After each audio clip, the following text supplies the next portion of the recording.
Aloha and welcome to the Cari Champion Show. I'm Reid Fowler, filling in for Cari Champion today. I hope everyone had a lovely holiday weekend. Thank you for joining us here on a Tuesday. Hope you enjoyed and observed Memorial Day, and give thanks to those and remember those who served our country in the armed forces and who unfortunately passed away defending our country. So we give thanks and we remember those. And really, it got me thinking. We on every show, right, Cari opens up with something that she wants to get off her chest, something that's important to her, that she's passionate about. So we want to keep that train going and keep that thought process going. And looking back on the weekend, hope everyone, it was fantastic weather where we are up here on the East Coast. And my wife and I, along with our son and our pup, got a chance to relax and visit some of the neighboring towns around our city. And it was great. The weather was perfect. We got ice cream every single night. Feels like the very American thing to do is to get ice cream every single night. And it got me thinking on why we loved this place and why we went back every single night.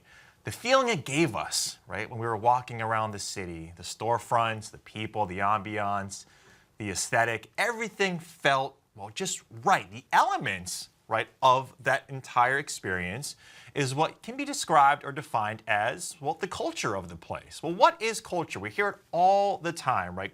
Culture in workplaces, culture in sports.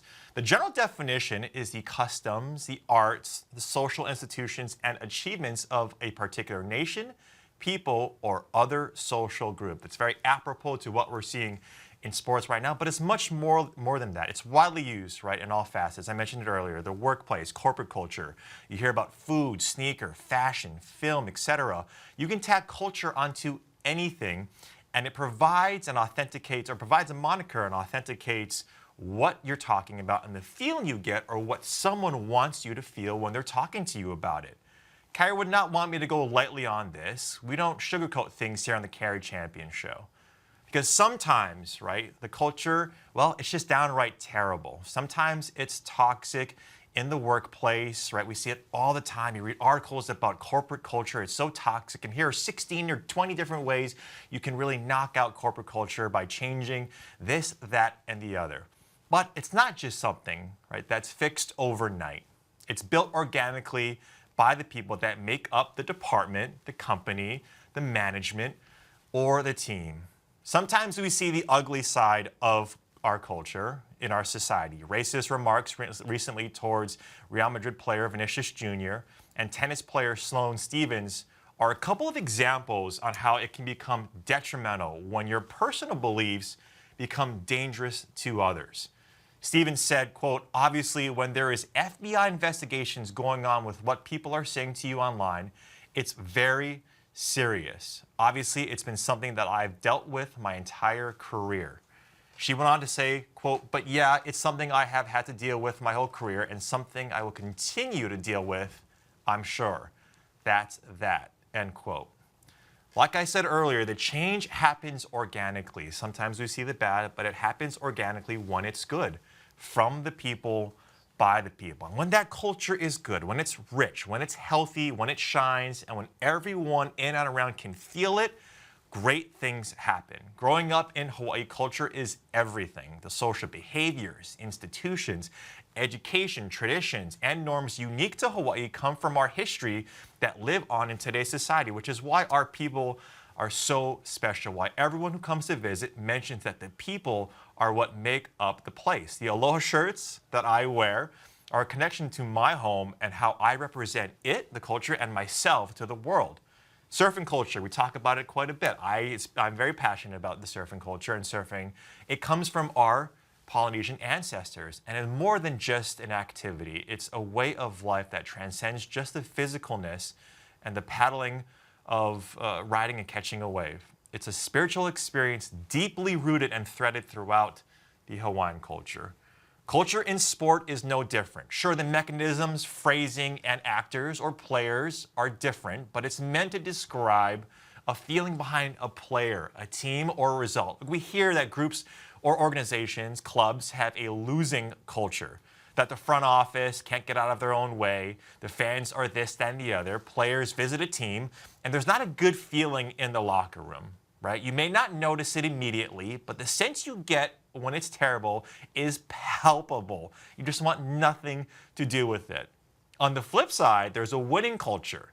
The New England Patriots, the New England way is a winning culture, and it can span across decades. People flock towards it. They're attracted. They gravitate towards that culture. We had Ryan Hollins on our network last week, and he joined Bonjour to touch on this exact subject in the NBA right now.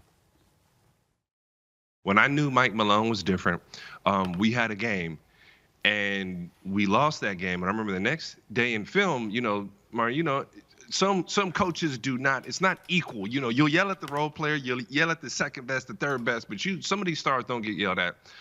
When I say he laid into DeMarcus Cousins and gave that boy the business, I looked over and was like, you don't see coaches talk to star players like that. When look, man, Boogie was tripping one day in practice. Mike Malone kicked that man out of practice. Listen, so it goes to say, DeMarcus played his best years for Mike Malone. He's a heck of a player, no doubt. But Mike Malone's ability to get his best players on board. He's a hard worker. He's tough-nosed. He's going to tell you how it is. And he's going to love on you as a coach. That's what you're seeing, because right now, I want you guys to remember what I'm saying with this. Okay, use this. We always try to make each other smarter, right? Culture is winning in the NBA. Before it was Golden State with shooting. Right now, we're seeing culture plays win. The Miami Heat, what? Culture. The Nuggets, culture. What did the Lakers develop? Culture. Okay, they just didn't have enough time.